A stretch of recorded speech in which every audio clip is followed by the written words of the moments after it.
Have you ever prayed and felt like God was silent? Maybe he's not silent. Maybe the world is just too loud. Today, let's talk about 3 simple steps to hear God's voice clearly, even when life feels chaotic. Step 1. Be still. Psalm 46:10 says, "Be still and know that I am God." When you quiet your mind, the noise fades, and his whisper becomes clear. Sometimes God doesn't speak through thunder or fire, but through a gentle breath that touches your heart. Step 2. Open the Word with an open heart.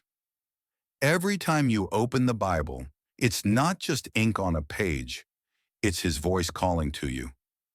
Pray before you read, "Lord, let me hear you through your Word." And soon you'll notice the words start speaking directly to your soul. Step 3. Obey even when you don't understand.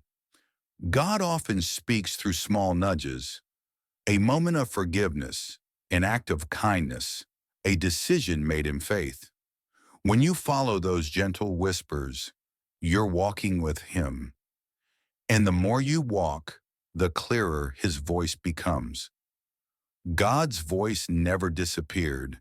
He's just waiting for you to slow down and listen. If you've ever felt His voice guiding you, share your experience in the comments below. Your story might inspire someone's faith today. And don't forget to subscribe to Bible Faith Journey, where we grow stronger in His presence, one video at a time.